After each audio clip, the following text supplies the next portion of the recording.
The next person that's going to present to you is also a good friend. I got to know him really well back in the presidential caucuses in 2012, and Rick Santorum won the Iowa caucuses back in 2012. And after winning the Iowa caucuses, I remember he called me one day and said, "Bob, would you like to go to Israel with me?" I'd never been to Israel before. It was 2014. Barack Obama just shut down the airspace into Tel Aviv. And he goes, "Would you like to go to Israel?" And I said, "I'm not sure it's that good of an idea right now. Hamas is throwing in rockets. Should we do that?" He goes, "We need to show that we're going to stand with Israel by standing in Israel." And so Rick Santorum led a delegation of about 12 of us to the nation of Israel. And we got some firsthand glimpses of both the geopolitical as well as the biblical foundation and heritage. And we went to the Gaza Strip. We took pictures with soldiers. The good news, there's no lines for anything, okay? But the bad news is sirens were going off all the time. It was a hostile territory. But I'll never forget this, is that we went to see a guy by the name of Dory Gold, who was a senior advisor to Benjamin Netanyahu. And when Rick was introducing the delegation, he introduced me being from the state of Iowa, Dory Gold stopped and he looked at me and he said, "Choose well. Choose well." What he was saying is elections have consequences. And elections matter if the United States will stand with Israel or if they won't stand with Israel. So Rick Santorum here is today not as a presidential candidate, although we're glad to have him back in Iowa, but he's here to build on Dr. Del Tackett's message and talking about the importance of the family. Would you help me give a warm Iowa welcome back to Rick Santorum?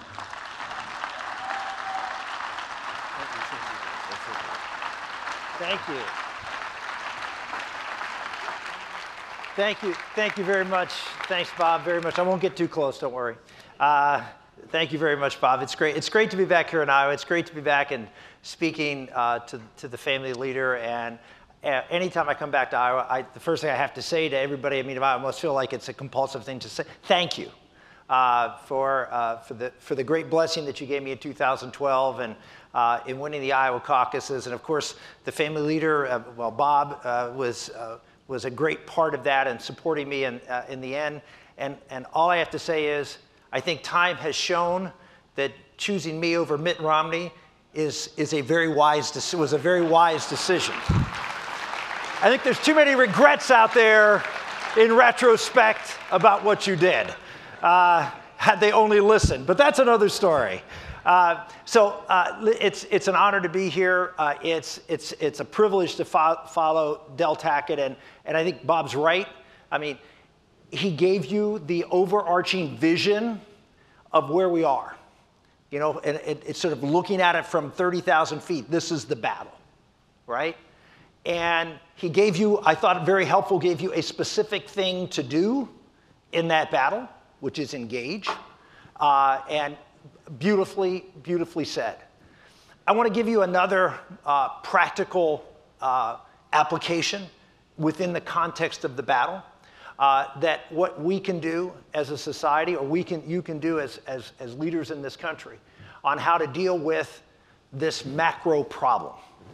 And as you know, when I was here campaigning, part of my theme was always family was important. And I didn't say that because it was a good electoral thing. I said it because at the core of my entire legislative career was the issue of the family. I wrote a book. Some of you may read it. I mean, obviously not as much as you read Joel Rosenberg's books, but I wrote this book in 2005 called It Takes a Family. And I wrote it in response to Hillary Clinton's book. Remember, she wrote a book, It Takes a Village, right? The box, the village, the acceptable group that can control things. And so I wrote it in response, and it was a call to conservatives and Republicans that we needed to break away from how we viewed public policy and understand the importance of families in public policy. when you hear the word pro-family, 99% of Americans, probably everybody in this room, when you think of the pro-family issues, what do you think of? Abortion and marriage. That's what we talk about. We talk abortion and marriage. Well, they are, obviously, I mean, I've been a leader on both those. They're very, very important. But that is just such a narrow, narrow view. And the problem with this narrow view is it has very little impact on most Americans. Most Americans are just trying to live their life and trying to do so in a way that meets their needs. And what we forgot is that for a long time in this country, up until about the last 30 or 40 years, the family was at the center of that. It wasn't tax policy. It wasn't pro-growth policy. It wasn't regulatory policy. It wasn't the size and scale of government. It's how families could take care of themselves. And we've become everything, in my opinion, as conservatives, that we criticize the other side for being, but only in a different sphere. We criticize the other folks that they have a big solution to every problem. And it is tax somebody, take the money, borrow money, by the way, tax and borrow money, and then redistribute it to people who are preferred people. That's their answer to everything. That's a macro thing, doesn't involve little families and communities. Whereas in our gospel has been, well, we'll cut taxes and we'll liberate the markets and the market will solve everything. Macro. We're no better than they are in some respects. Now, our ideas are better. Ours work, theirs don't. Okay, so let's just be clear about that. But we've forgotten what is the essential. How many campaigns do you see that you see people get up and they say, I'm pro-small business, and I'm going to help small business? That's great. That's great. But do you know what percentage of Americans own their own business? Less than 10%. But everybody's part of a family. And guess what? Every single family is a small business. They have a budget, they have income, and they have expenditures. But we don't talk about them. We don't see how we can help that small business thrive. Because that small business in America, if small businesses in America were doing as well as families in America, we would have emergency declarations to help small businesses. Families are disintegrating all over the place, not forming in the first place, particularly in poor communities. 75% in poor communities, fatherless homes. Over half the children in America will be raised without a father. Small business family is struggling and suffering, and our answer is always cut taxes, cut spending, and grow the economy. I mean, in my opinion, that's pretty darn heartless. And it's not very effective for me sitting here struggling with my knees saying some macro force is going to help me. The left criticizes us for trickle down. Now, do I believe it works? Yes. But politics and winning isn't just about having the right answer. How many people out here know of someone who had a great idea, a great technology, a great way of doing something, and it failed? Why? Because they couldn't communicate and execute. There are lots of people with great ideas to change everything. I forget what it was. It was, Microsoft didn't have the best system, but you know what? They won because they could execute and they could communicate. We don't execute or communicate on what we say we care about. This is a family leader. But what are we talking about with respect to how we actually, in a tangible way, help families? When I go out and propose ideas, as I did in my book, and I propose specific things to actually help families, I get criticized by conservatives. What are you meddling with families for? I don't know, what do you meddle with small businesses for? Because they're important. And the government meddles, it's like what Dell was talking about. The fact that the left and their humanism doesn't call themselves a religion doesn't mean they're not a religion. They have a moral structure that has an impact on people's lives. And guess what? Government has a moral structure that has an impact on the family. And you can ignore it and say we're not going to do anything about it because we don't want to meddle. We can continue to see the decline. So what I'm here to talk to you about is the practical aspect of dealing with Dell's problem. If you don't show people who are hurting, who are lost in this box, who are being destroyed by the values that are being taught in that box, if you don't show them you care about them and their lives and where they are today, you can preach Dell's message all day long. But I learned a long time ago in politics, people don't care what you think until they know that you care. And they don't know that you care unless you actually have ideas that connect with them and their problems where they are today. Here's the opportunity. You know what the opportunity is? COVID-19. COVID-19 is changing this country faster, more dramatically than anything I have seen in my lifetime, anything that probably will happen for a long time. People are rethinking what's important. They're rethinking what they value, where they're going to spend their time, their relationship with their family and their parents and their kids. This is a time that every business in America is going through intensive work right now, trying to figure out how do we take advantage of this vulnerability where people are rethinking everything to direct them in a path, in the case of a business, toward their product. In the case of us, toward the truth, toward what we know is good. We have that opportunity, but it's going to take effort. I'm going to talk about two real quick things here, just because I only got a couple minutes. One is an idea that your senator has been one of the leaders on, Joni Ernst. It's an idea having to do with family leave policy.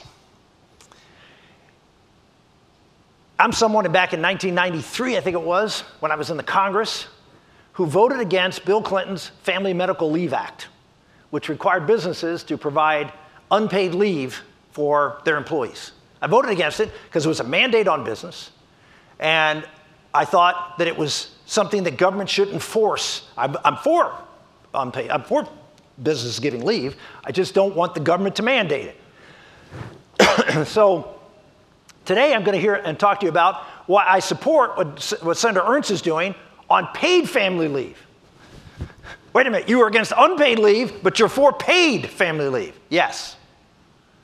Why is that the case? Well, several reasons. Number one, because the problem of the American family is a heck of a lot worse than it was 27 years ago.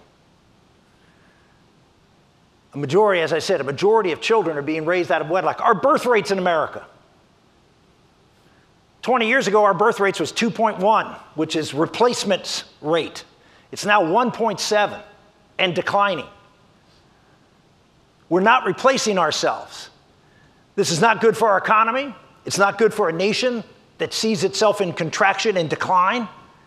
It's not good that we have millions and millions of young people who don't want to form families, don't want to have children, don't see that as a part of what it means to live in America, contribute to the future. This is just bad in so many respects.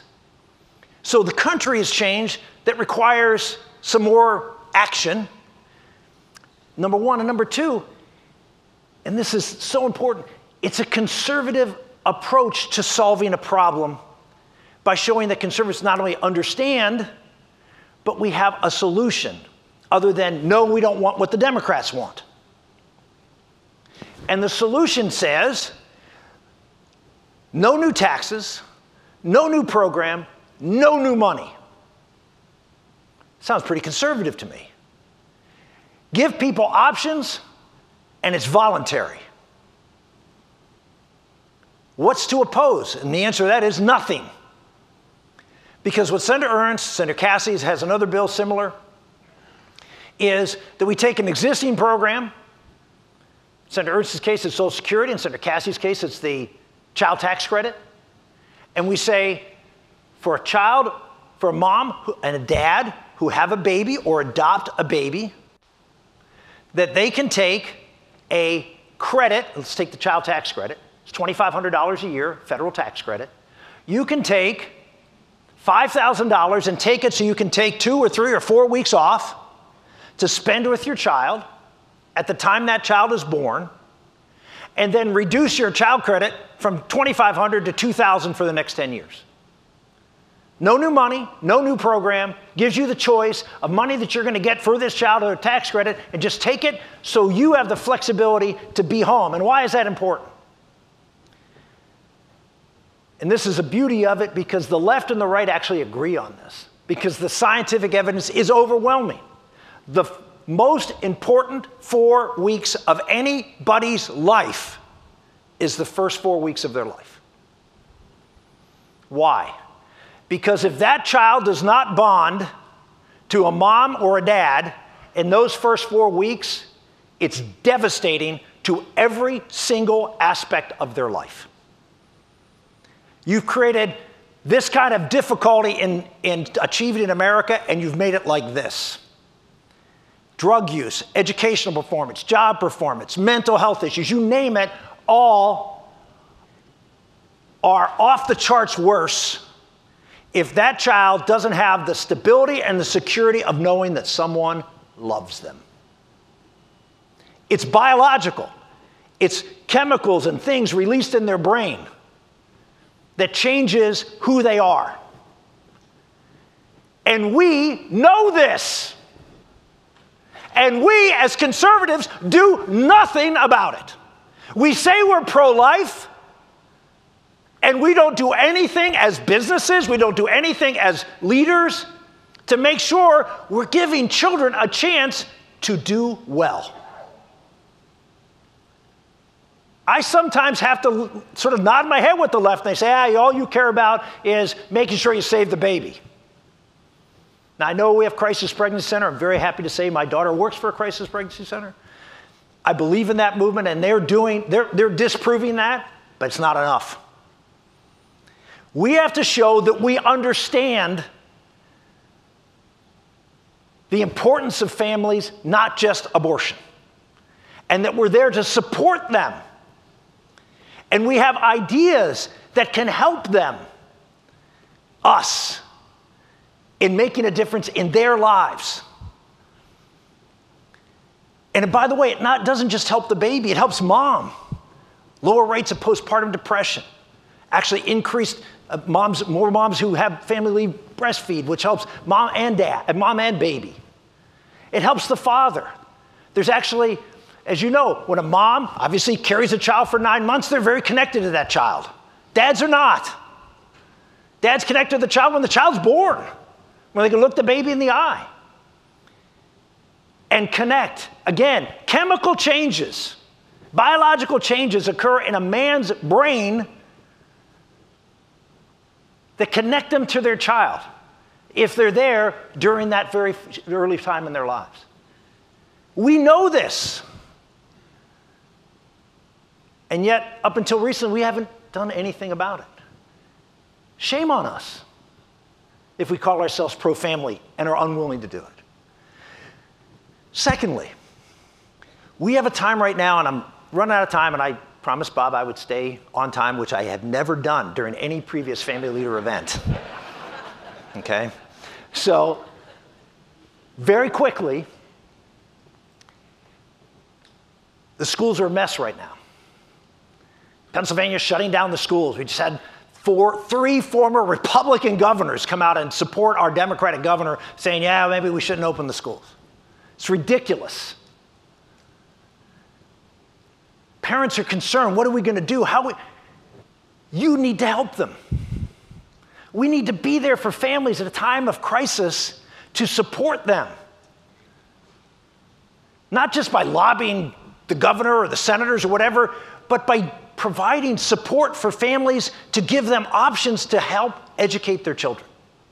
Your churches, your nonprofit groups, they can be holding co-op classes or helping with homeschooling or doing all sorts of things, much more than I'm aware of, but all sorts of things they can do to go out and assess the need and the anxiety out there across this country or in Iowa and support families educating their children. So it helps us connect to people. Number one, that's great, and we're meeting their needs. But it also helps get thousands, maybe millions of children out of the indoctrination mills. We're never going to, you heard Dell talk about it, they control the schools, you control the future. This is our opportunity to get it back. Teachers union want to shut down schools? Bring me the little children. What'd the Lord say? Bring me the little children. How many Christians in this room? How many want the little children? So that's my challenge to you. Right now, immediately, here in Iowa, help the little children. Show America how important families are, because they now are starting to believe it again. Show them that we're there to help them. The church did it forever. There weren't government schools. Churches did schools. Nonprofits did schools. And don't say, well, someone else can. No, you have to do it. It's your time. It's our moment. At a time when hope looks pretty thin, we have an opportunity. Carpe diem. God bless.